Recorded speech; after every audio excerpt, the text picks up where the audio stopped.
Je sobota, aj dnes nás čaká zaujímavý program, ako prednáška Ľudovita Ódora a taktiež fashion gala, ktoré sa uskutoční večer.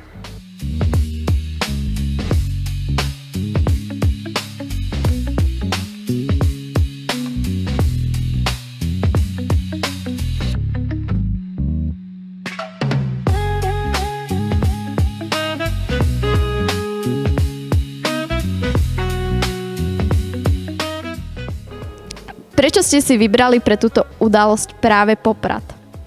Ja pochádzam z Vysokých Tatier, takže Poprad mi je veľmi blízky. Navštevovala som tu dokonca aj strednú školu a Poprad poznám. Poznám túto krásnu galériu, v ktorej sa práve nachádzame a keďže je to spojenie mody, kultúry a umenia, ako som spomenula, tak nájsť také miesto, kde by to bolo vhodné uskutočniť, nie je zase úplne jednoduché z logistického hľadiska, takže aj teraz sa nachádzame v prostredí umeleckých diel, skutočného umenia a vlastne možno v pozadí aj počuť, že krásne klavírne tóny tu tiež odznievajú, pretože máme tu dokonca prítomnú aj klavírnu hudbu a celkovo umenie v rôznej podobe.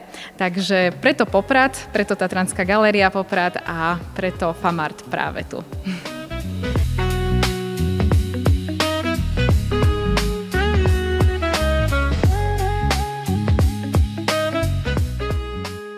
Ako vie podľa vás Európska únia pomôcť pri rozvoji kreatívneho priemyslu?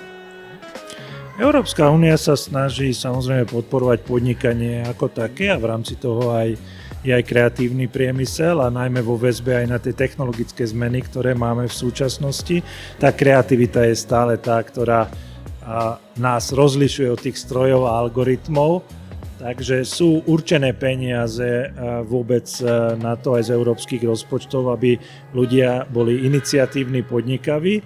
A ja by som bol rád, keby sme aj na Slovensku, keď rozdeľujeme tieto eurofondy, tak aby sme dali viac prostriedkov aj pre kreatívny priemysel, lebo to je niečo, čo jednak momentálne zaujíma pomerne veľa aj mladých ľudí a zároveň, ako som hovoril, je to výhoda oproti tým technologickým zmenám, ktoré vidíme. Aký je váš názor na udržateľnú módu?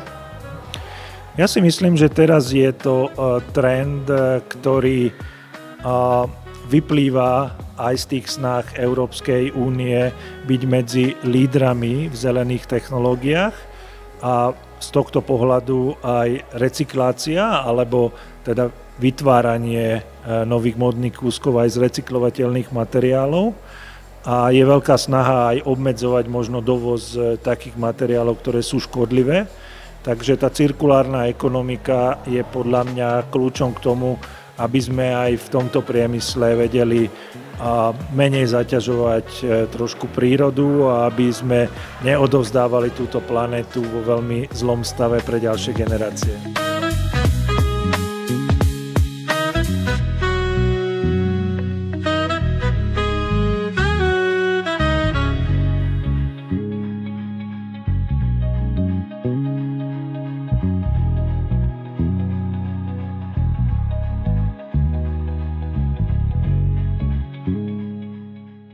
Prečo by si sa chcela vybrať práve modelingovou cestou?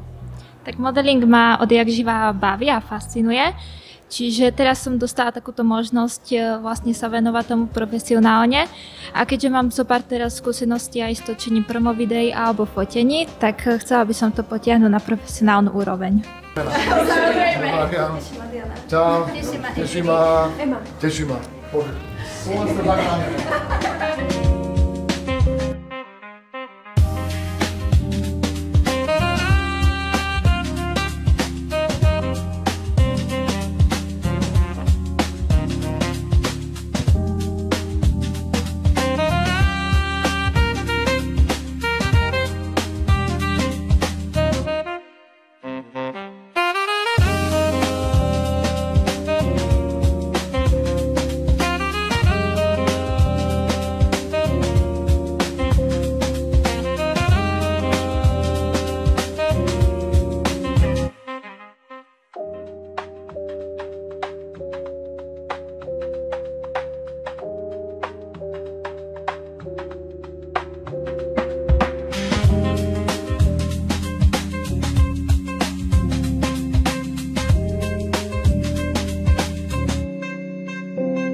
led you to start designing clothes? I was doing this since my childhood. My grandma, she was a tailor and she used to do the clothes for us, so the passion grew with my age. And what led you to start the Fashion Week in Vienna? Well, as a fashion designer, you always look for the perfect venue, and as Vienna back in the early 2000 years, they didn't have any venue for fashion design like fashion weeks. I decided to do it myself. So it was, it was out of, how you say, we needed it. The more and more Austrian designers came to Vienna, and the community grew, and it still grows until today. So we are now in the 16th year of Vienna Fashion Week, and it's still a great place to be, and Vienna is a good place to sell.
Toto bol len zlomok toho, čo ste mohli vidieť na tomto festivale. Pre Famart Fashion Festival, Bianka Jakubcová.